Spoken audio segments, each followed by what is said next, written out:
সিলিন্ডারে তাহলে আয়তনটা কত হয়ে গেল যে সিলিন্ডারটা দেওয়া হয় এটা দৈর্ঘ্য কত নিয়েছি L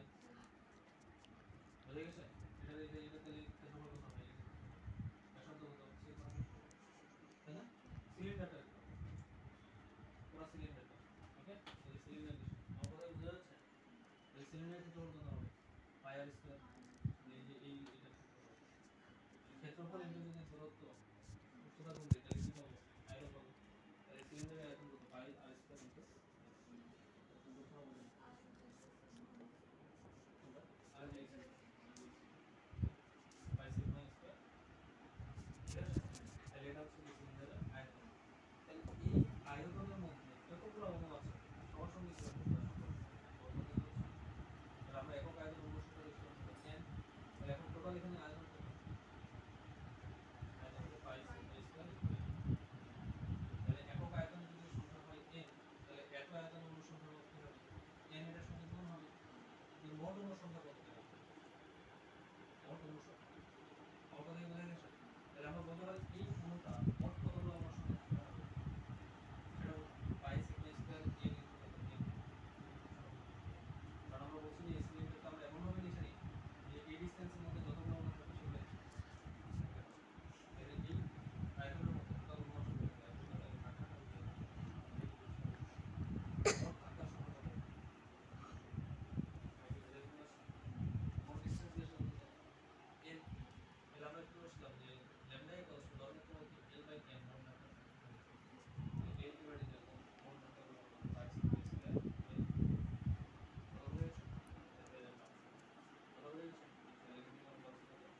lambda equals to 1 by n by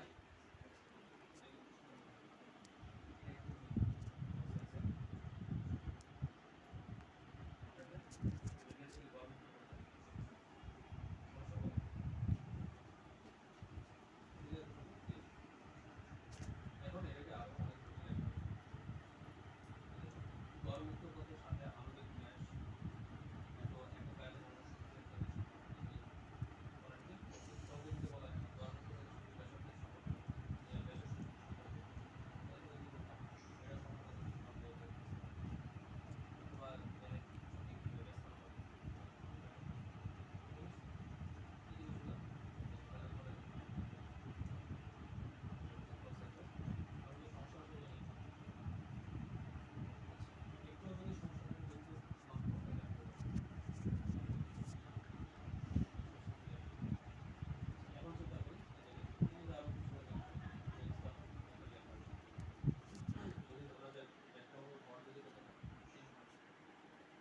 একক আয়তন অনুসংখ্যা কত করার সাথে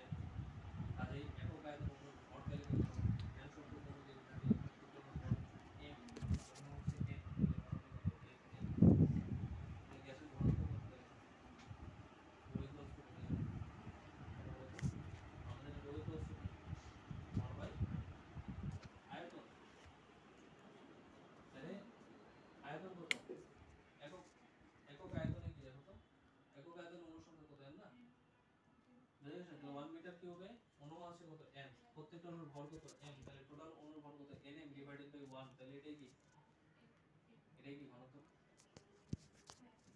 nm ডিভাইডেড বাই 1 কারণ আয়তন তো একক আয়তন অনুসংখ্যা কত বুঝছো বুঝলে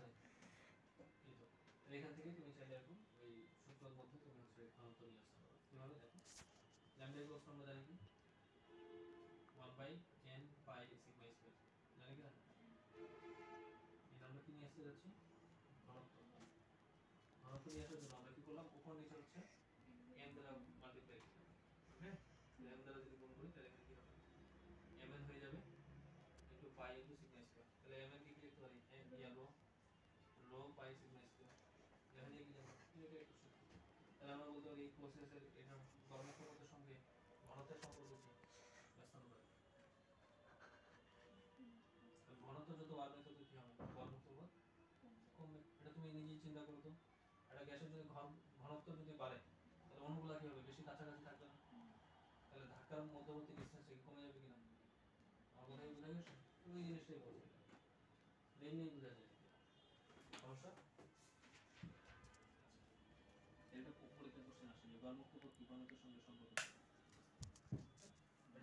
তুমি নরমালি তুমি চিন্তা করো এখানে যদি 5 জন মানুষ থাকে তাহলে এখানে যদি ধাক্কা ধাক্কি হবে একটু তো মানে একটু তো হাঁটাচলার